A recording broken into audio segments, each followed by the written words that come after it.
One of my subscribers, and I forgot which one it was, but shout out to them, had left a comment on one of my videos saying, if you think this virus is bad, wait until you read up on this thing called the murder hornet.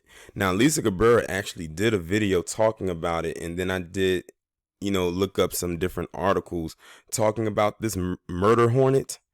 And man, let me tell you something right now. This thing right here, I dare anybody to take it as a joke. Now, you're looking at it right here on your screen, and it may not look like it from this picture, but this is a big bug. They said this bug is 2 inches as far as size goes. That's huge for a bee. That's bigger than your average bee. You think that black, I forgot what that name of that particular bee is, but y'all know which one I'm talking about. The one with the big black back. If you think that was something, this is worse. This thing almost looks like a cicada mixed with a bee, mixed with a wasp, mixed with a with a scorpion. It looks like a hybrid, and almost wasp-like too.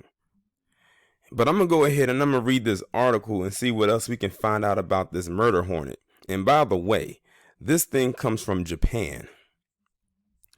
And don't think for a second that it just flew over here. It's no way it would have made it. That thing was definitely brought and dropped off over here.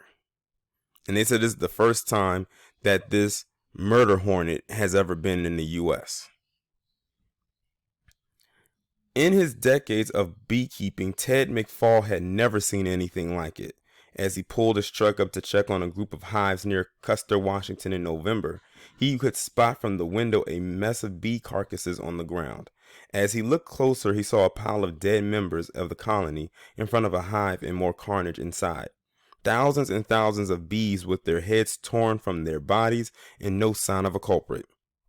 I couldn't wrap my head around what could have done that, Mr. McFall said. Only later did he come to suspect that the killer was what some research simply call the murder hornet. With queens that can grow to 2 inches long, Asian giant hornets can use mandibles shaped like spiked shark fins to wipe out a honeybee hive in a matter of hours, decapitating the bees and flying away with the thoraxes to feed their young. Now, see, that's the scary part right there, because they believe that's why that murder hornet is here, to destroy the honeybee. And for those of you who are unaware, the honeybee is actually very needed in society for a multitude of purposes. And let's just put it this way: if no honeybees existed or their population got low, we would be in even more trouble than whatever this virus could ever do to us. For larger targets, the hornet's potent venom and stinger long enough to puncture a beekeeping suit. Now that's crazy. And those beekeepers, they wear those suits when they're dealing with those bees. They said this thing is long enough to puncture through that suit. This is making an excruciating combination that victims have likened to hot metal driving into their skin. In Japan, the hornets kill up to 50 people a year. Now, for the first time, they have arrived in the United States. Mr. McFall still is not certain that Asian giant hornets were responsible for the plunder of his hive, but two of the predatory insects discovered last fall in the northwest corner of Washington state, a few miles north of his property, the first sightings in the United States. Now, you want to know what's so interesting? When that virus first arrived here in the States, the first victims was in Washington. Now, this murder hornet ends up in Washington. And I'm truly believing it's because Washington is that state that's right there on the cusp of the establishment, and it's coming. And when you look at how the globe is shaped, it would make sense that they're able to come from that side of the earth and then end up and land on this side. Well, not this side, but you know what I mean. On that side of the establishment, as far as coming from an Asian country all the way over here, it would make sense. It wouldn't be a long trip, let me put it that way. Scientists have since embarked on a full-scale hunt for the hornets, worried that the invaders could decimate bee populations in the United States and establish such a deep presence that all hope for eradication could be lost. This is our window to keep it from establishing, said Chris Looney, an entomologist at the Washington State Department of Agriculture. If we can't do it in the next couple of years, it probably can't be done. On a cold morning in early December, 2.5 miles to the north of Mr. McFall's property, Jeff Cornelius stepped on his front porch with his terrier mixed dog. He looked down to a jarring sight. It was the biggest hornet I've ever seen. The insect was dead, and after inspecting it, Mr. Cornelius had a hunch that it might be an Asian giant hornet. It did not make much sense given his location in the world, but he had seen an episode of YouTube personality Coyote Peterson getting a brutal sting from one of the hornets. Beyond its size, the hornet has a distinctive look, with a cartoonishly fierce face featuring teardrop eyes like Spider-Man, orange and black stripes that extend down its body like a tiger, and broad wispy wings like a small dragonfly.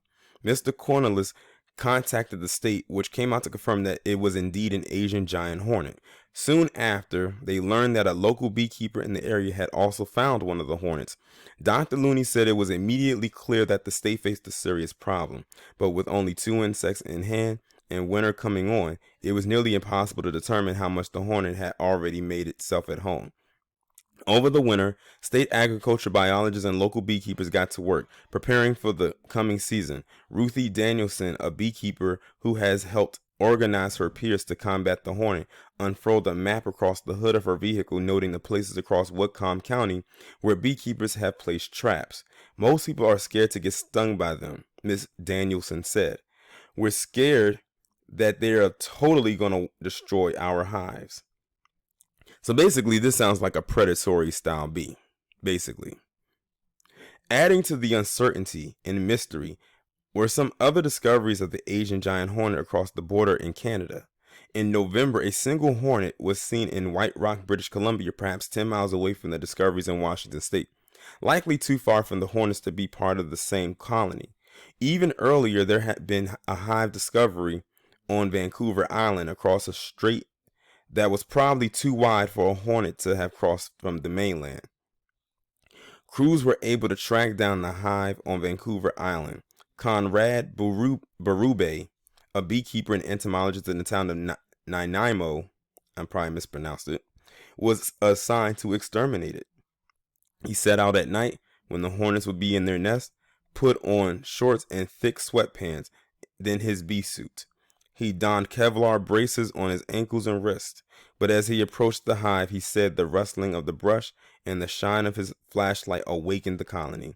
Before he had a chance to douse the nest with carbon monoxide, he felt the first searing stabs in his leg, through the bee suit and underlying sweatpants. Now, look at that. That thing pierced through not only his suit, but through his sweatpants, his thick sweatpants, something that he has always worn as a form of protection from bees before. But these things was like, nah, these things are savages. They went right through layers of clothing, 2 layers, and one of them was thick. It was like having red hot thumbtacks being driven into my flesh. He ended up getting stung at least 7 times. Some of the stings drawing blood. Junichi Takahashi, a researcher at Kyoto Sanyo University in Japan, said the species had earned the murder hornet nickname because its aggressive group attacks can expose victims to doses of toxic venom, equivalent to that of a venomous snake. A series of stings can be fatal. The night he got stung, Mr. Berube still managed to eliminate the nest and collect samples, but the next day his legs were aching as if he had the flu.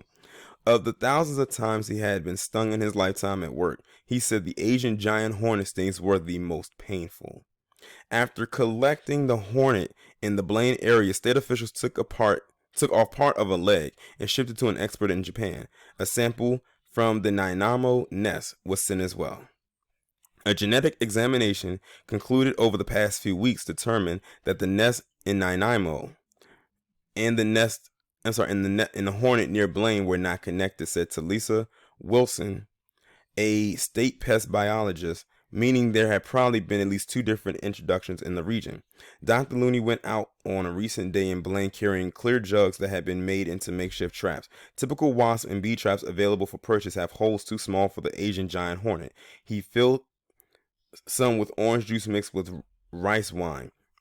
Others had kefir mixed with water, and a third batch was filled with some experimental lures, all with the hope of catching a queen emerging to look for a place to build a nest. He hung them from trees, geotagging them each location with his phone. In a region with extensive wooded habitats for hornets to establish homes, the task of finding and eliminating them is daunting.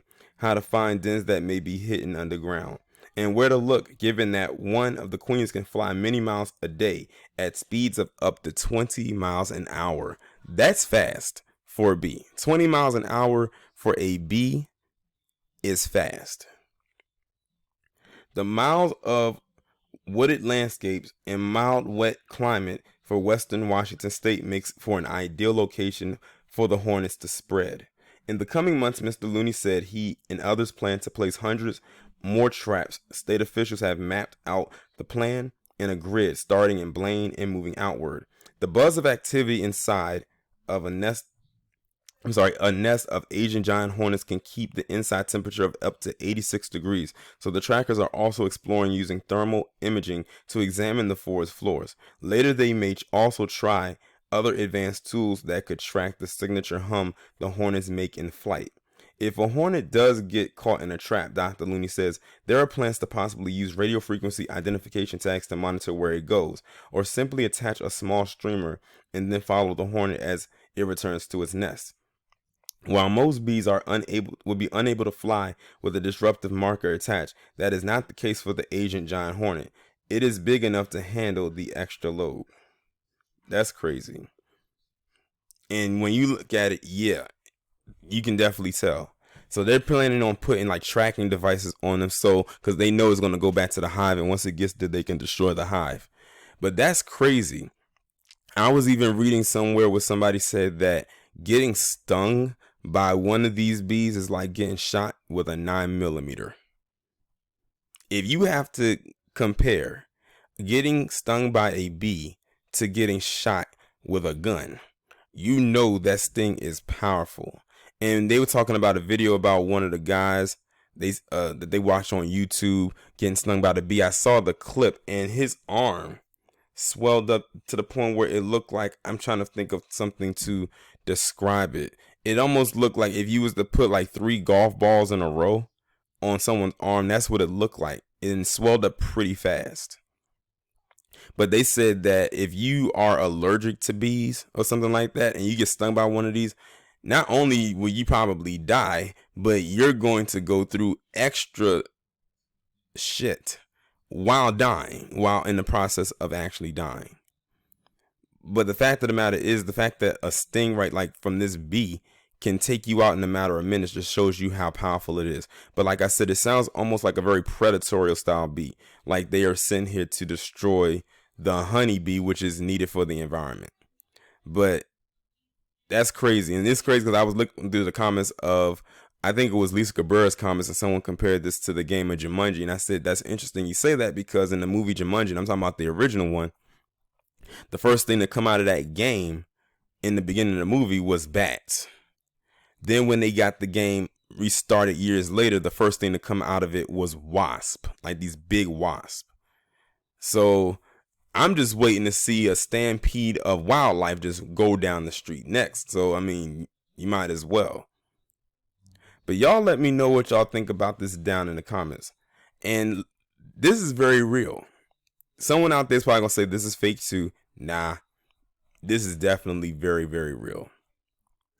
But y'all let me know what y'all think about this down in the comments. Like, share, subscribe. If you have a Twitter, follow me. Have your notifications turned on. And I'll talk to you in the next one.